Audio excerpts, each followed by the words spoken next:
Yes, AI will change every job. So run, don't walk. President Jahanian, members of the Board of Trustees, faculty, distinguished guests, proud parents and families, and above all, the Carnegie Mellon class of 2026.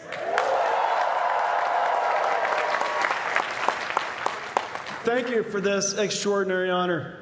It is deeply meaningful to be here with Carnegie Mellon, one of the world's great universities and one of the rare places that invents the future. Today is a day of pride and joy, a dream come true for you, but not only for you. Your families, teachers, mentors, and friends help carry you here. Before we talk about the future, thank them. This day belongs to them too. Graduates, please stand up. Stand with me. Come on, you guys. Especially, turn to your mothers and wish them a happy Mother's Day.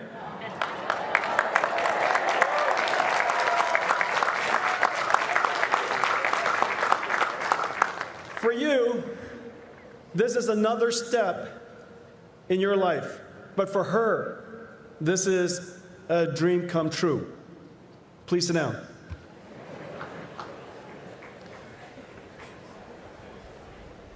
CMU students, like robots, take instructions one at a time.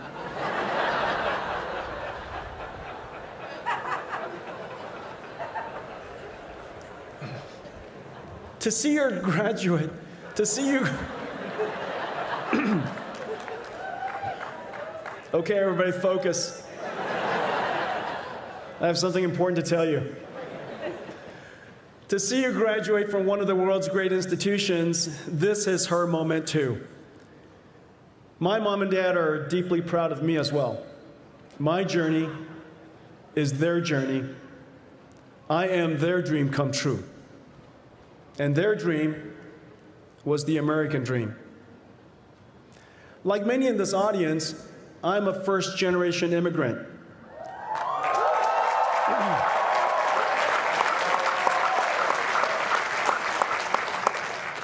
My father had a dream to raise his family in America. When I was 9 years old, he sent my older brother and me to the United States. We ended up at a Baptist boarding school in Oneida, Kentucky, coal country, a town of a few hundred people. 2 years later, my parents left everything behind to join us. They came with little to nothing. My father was a chemical engineer. My mother worked as a maid at a Catholic school. She woke me up at 4 a.m. in the morning to deliver newspapers. My older brother got me a job as a dishwasher at Denny's, which at the time felt like a major career advancement. That was my view of America. Not easy, but full of opportunities. Not a guarantee, but a chance. My parents came here because they believed America could give their children a chance. How can we not be romantic about America? I went to Oregon State University. I met my wife, Lori, when I was 17 years old. I was the youngest kid in school. We were sophomore lab partners. She was 19.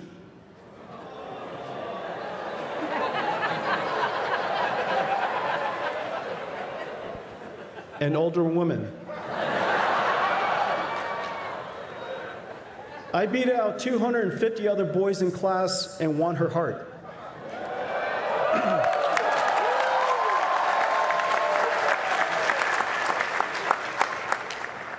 We've now been married for 40 years.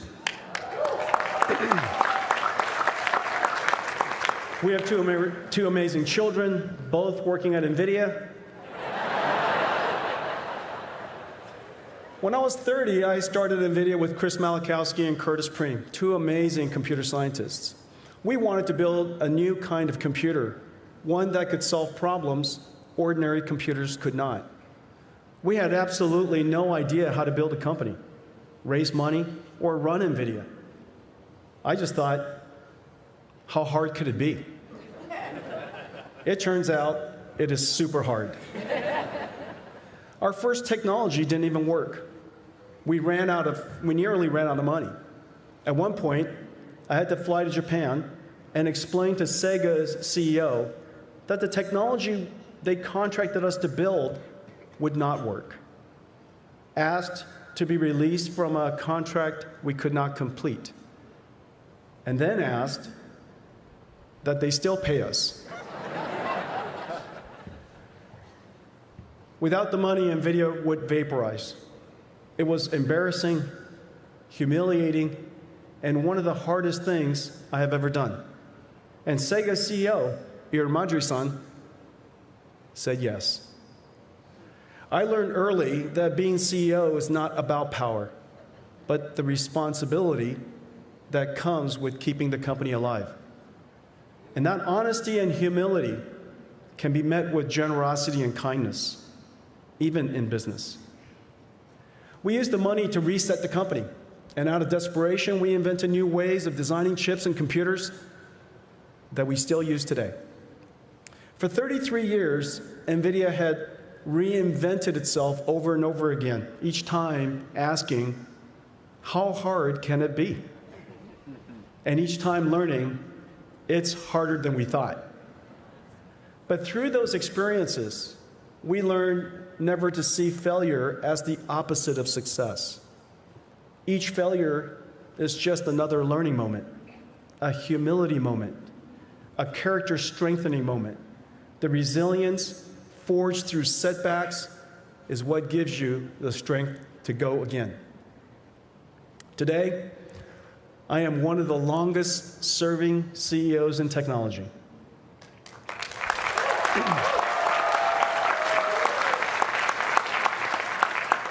NVIDIA, the body of work I share with 45,000 extraordinary colleagues, is my life's work. Now it's your time to realize your dreams. And the timing could not be more perfect. My career started at the beginning of the PC revolution. Your career starts at the beginning of the AI revolution. I cannot imagine a more exciting time to begin your life's work. AI started right here at Carnegie Mellon.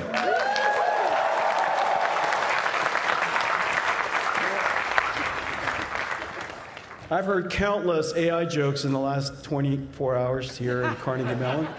Carnegie Mellon is one of the true birthplaces of artificial intelligence and robotics. In the 1950s, researchers here created the logic theorist, widely recognized and considered the first AI computer program. In 1979, Carnegie Mellon founded the Robotics Institute. This morning I visited with Robo Club, the first academic institute devoted entirely to robotics. Artificial intelligence has gone on now to reinvent computing completely. I have lived through every major computing platform shift: mainframes, PCs, the internet, mobile, and cloud. Each wave built on the one before. Each expanded access, each transformed industries and society. But what is about to happen now is bigger than anything before. Computing is undergoing a complete reset, not since modern computing was first invented. For 60 years, computing worked the same way. Humans wrote software, computers executed instructions. That paradigm is over. Artificial intelligence has reinvented computing, from human coding to machine learning, from software running on CPUs to neural networks running on GPUs, and from following instructions to understanding, reasoning, planning, and using tools. A new industry has emerged to manufacture intelligence at scale. Because intelligence is foundational to every industry will change.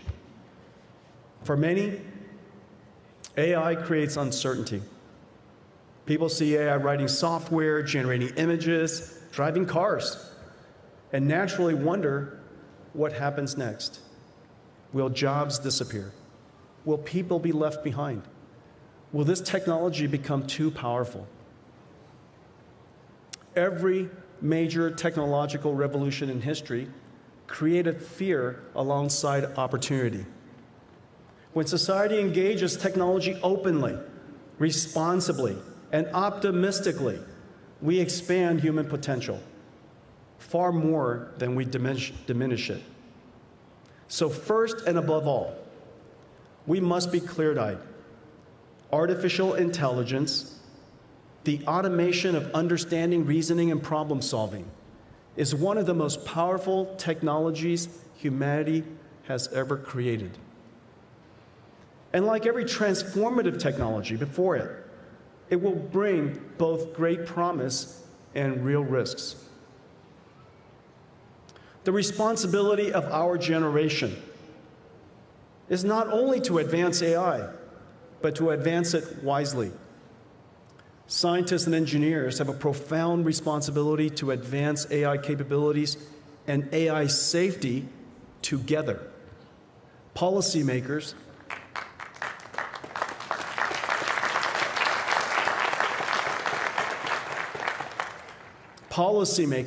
have a responsibility to create thoughtful guardrails that protect society while still allowing innovation, discovery, and progress to move forward. History shows that societies that retreat from technology do not stop progress.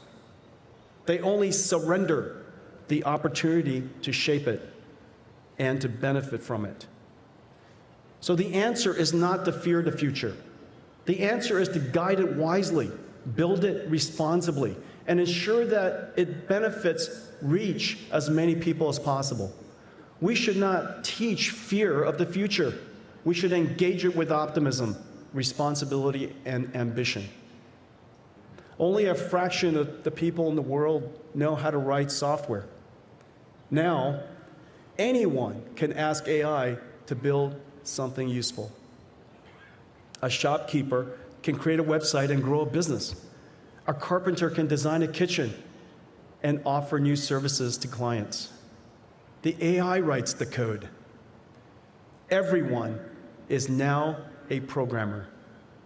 For the first time, the power of computing and intelligence can truly reach everyone and close the technology divide. The first time. And like electricity and the internet before it, AI will require trillions of dollars of infrastructure investment. This is the largest technology infrastructure build-out in human history, and a once-in-a-generation opportunity to reindustrialize America and restore the nation's capacity to build. To support AI, America will build chip factories, computer factories, data centers, and advanced manufacturing facilities across the country. AI gives America the opportunity to build again. Electricians, plumbers, iron workers, technicians, builders, this is your time. AI is not just creating a new computing industry, it is creating a new industrial era. Powering this new infrastructure will require enormous amounts of energy. But it is also driving one of the largest investments in energy infrastructure in generations, modernizing the grid, expanding power generation, and accelerating sustainable energy. And yes, AI will change every job. But the task and the purpose of a job are not the same. Many tasks will be automated. Some jobs will disappear. But many new jobs and entire new industries will be created. Software coding tasks are increasingly automated. But using AI, software engineers can expand the search for solutions, allowing them to tackle far more ambitious challenges. Analyzing radiology scans is increasingly automated. But using AI, radiologists are elevated to better diagnose disease and care for patients. AI does not replace human purpose. It amplifies human capability. That is why, even as AI writes more code and analyzes more scans, demand for software engineers and radiologists continue to grow. AI is not likely to replace you, but someone using AI better than you might. So a good thought experiment is this. Do we want our children to be supercharged by AI, or be left behind by those who are? No parent wants their child left behind. So let us build AI safely. Let us also imagine an optimistic future, one our children are excited to be part of, inspired to help build. So we can and must do 4 things at once: advance safely, create thoughtful policies, make AI broadly accessible, and encourage everyone to engage. Everyone should have AI. Opportunity should not belong only to the people who can code.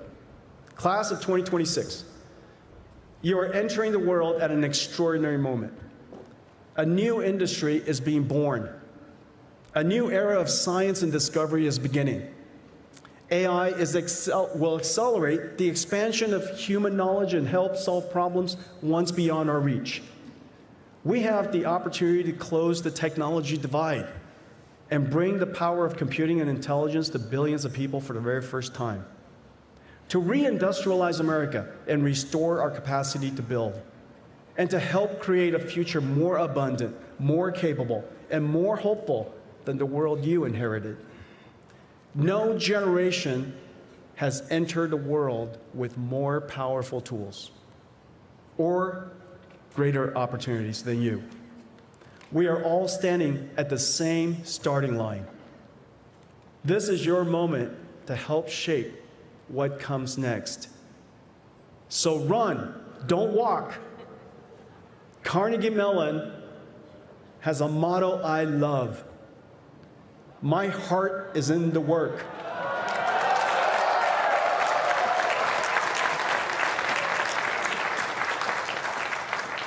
So put your heart in the work.